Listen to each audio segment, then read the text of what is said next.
Hello, and welcome to the Respiratory Report from the American Lung Association and HCPLive.com. This segment features researchers who in the pulmonary field who have received funding from the American Lung Association's Awards and Grants Program. Today our guest is Dr. Divay Chandra, is Associate Professor, Division of Pulmonary, Allergy, Critical Care, and Sleep Medicine in the Department of Medicine, University of Pittsburgh in Pittsburgh, Pennsylvania. He is a grant-funded researcher by the American Lung Association. Thank you for your time today, Dr. Chandra. It's a pleasure. Thank you. I understand your research is looking into disease-modifying approaches to COPD. Can you tell us how you were attracted to this disease state and how lithium became a target of your research? Yes. So to answer your first question, I think COPD is a fascinating disease because it's complex. There are so many facets, so many different phenotypes, mechanisms. So as an investigator, that I find that really appealing because it's challenging to work in this area. In terms of lithium, one of the challenges we've had in COPD is how can we repair damaged lung? And it's a very active area of investigation. A lot of investigators are looking at molecular mechanisms. Lithium activates a pathway in the lung called Wnt, which is a very important lung developmental / reparative pathway. That is how we thought that maybe we should examine lithium and what it can do in terms of modifying or repairing the lung in individuals who have COPD. So can you tell us a little bit more about this pathway? You said it's Wnt. Yes. Catenin? Okay. That's right. It's called the Wnt pathway.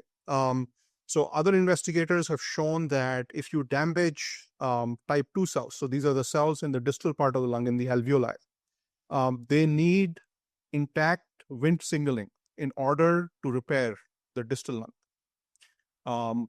Also, other investigators at the University of Pittsburgh have shown that if you give mice lithium, you can protect them from emphysema. Investigators at the University of Pittsburgh have shown that if we take live pieces of human lung tissue, we call these precision cut lung slices, and if we treat them with lithium, that lithium will activate Wnt signaling and early reparative pathways in the lungs. So that's really the molecular basis for a potential benefit from lithium in individuals. So now can you tell us about your research aims and your methodology? Absolutely. So, with the basic science data that I had mentioned earlier, my objective was to see if this information can be translated, right? So what we did first is we looked at data from, established cohorts from the UK Biobank and COPD gene study. And we looked at people who were taking lithium for other reasons. It's a drug that's used for bipolar disorder. And we were able to show that those individuals who were taking lithium as a drug for bipolar disorder actually had less lung disease. So that was the first piece of information that really encouraged us, and then we had to come up with a way of measuring lithium levels in individuals who are not taking lithium as a medication. So lithium is in the environment. Everything we eat and drink has a very small amount of lithium. So we came up with this methodology to measure lithium levels, and we were able to show that those circulating lithium levels were also associated with less lung disease in the COPD gene cohort. So that really gave us, that really demonstrated the clinical translatability of the molecular data. And that is where this grant will help. It will allow us to scale up, look at longitudinal progression. So that's one of the major objectives. That's aim one of this grant application, is to look at 5-year progression of lung disease in participants in the COPD gene study. The second aim of this study has to do with how lung tissue and circulating lithium levels are correlated or not correlated with each other. Like what is happening at the lung level rather than just in the peripheral circulation. So that is what this grant is about. So you talk about actually changing the paradigm in COPD treatment with potentially these findings. Absolutely. That is the holy grail in COPD. I mean, despite decades of research, multiple clinical trials, as yet, we have not been able to identify a disease-modifying agent in COPD.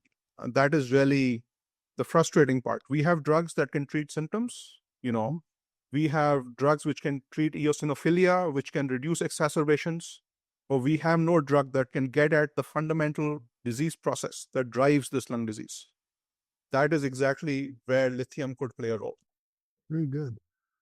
Interesting topic. Do you have any concluding remarks? I don't. I would like to say, though, that I really appreciate what the American Lung Association does. I know there's a lot of effort, fundraising, advocacy, which goes into, all the things that are done, including, the grant portfolio. I'm also happy to share, and I had shared this at the ALA Executive Committee meeting.